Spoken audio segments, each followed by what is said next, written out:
علم کی اتنی بڑی اہمیت ہے کہ اس بنیاد پر حضرت آدم علیہ السلام مسجود ملک بنے۔ تو اب جب علم کی اتنی بڑی اہمیت ہے تو پھر قرآن کے اندر بھی خداوند تعالیٰ ایک مقام پر فرماتے ہیں کہ قُلْ هَلْ يَسْتَوِي الَّذِينَ يَعْلَمُونَ وَالَّذِينَ لَا يَعْلَمُونَ۔ اے رسول صلی اللہ علیہ وسلم کہہ دیجئے ان سے کہ کیا جاننے والے اور نہ جاننے والے برابر ہو سکتے ہیں؟ تو اب یہاں پہ ہمیں ایک کلیے کو سمجھنا ہے۔ ایک طرح سے آدم علیہ السلام کے پاس ایک علم جس کی بنیاد پر، اور دوسری طرف سے پھر خدا فرماتے ہیں کہ کیا جاننے والے اور نہ جاننے والے برابر ہو سکتے ہیں؟ تو یہاں آپ نوٹ کریں کہ کس چیز کو جاننے والے اور کس چیز کو نہ جاننے والے۔ یعنی میں جانتا ہوں کہ یہ ہوا ہے، یہ پانی ہے، یہ زمین ہے، زمین سے نباتات اگتی ہیں، آسمان سے بارش برستا ہے، سورج نکلتا ہے، غروب ہوتا ہے، یا زمین کی گردش ہوتی ہے، انسان پیدا ہوتا ہے، مرتا ہے، کھاتا ہے، پیتا ہے، انسان کے جسم کے لیے یہ خوراک چاہیے، یہ بیماریاں ہیں، یہ تندرستی کے راز ہیں۔ کیا یہ چیزیں جاننا ہے؟ وہ کیا چیز ہے جس کو جاننے والا اور نہ جاننے والا کبھی برابر نہیں ہو سکتے ہیں؟ کوئی حقیقت ہے۔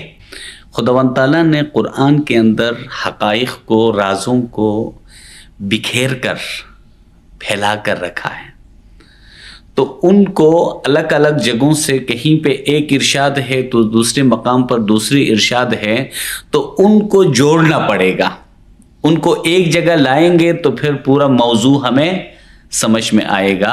اور خود علم کی اہمیت کے حوالے سے رسول کریم صلی اللہ علیہ وآلہ وسلم کی ایک حدیث ہے، اور اس حدیث کو حضرت حکیم پیر ناصر خسرو قدس اللہ سرہ نے اپنی کتاب وجہ دین کے اندر اس کا ارشاد فرمایا کہ الناس اثنان، جس کو ناس کہتے ہیں، لوگ کہتے ہیں، انسان کہتے ہیں، وہ صرف دو ہیں۔ عالم، ایک علم دینے والا، ومتعلم، دوسرا علم لینے والا، وسائرہم کالحمج، باقی سب کیڑے مکوڑے ہیں۔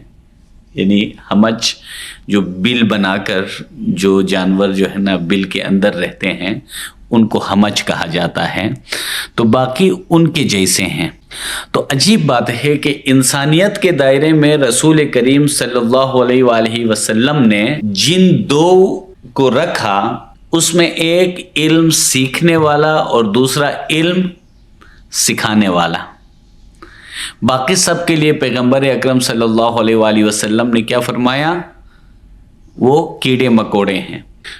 کسی امام کا ارشاد ہے، امام زین العابدین علیہ السلام کا ہے یا امام جعفر صادق علیہ السلام کا ہے، کہ آپ ہر صبح اٹھیں تو یہ دعا کیا کریں کہ یا اللہ، یا تو مجھے عالم بنا دے کہ میں کسی کو علم دے سکوں، یا متعلم بنا دے کہ میں کسی سے علم لے سکوں، یا ان دونوں سے دوستی کرنے والا بنا دے۔ تو چوتھا جو راستہ ہے وہ حیوانیت کا ہے اور وہ گمراہی کا ہے۔ تو یہ دعا جو ہے نا آپ ہر صبح اٹھ کر کیا کریں۔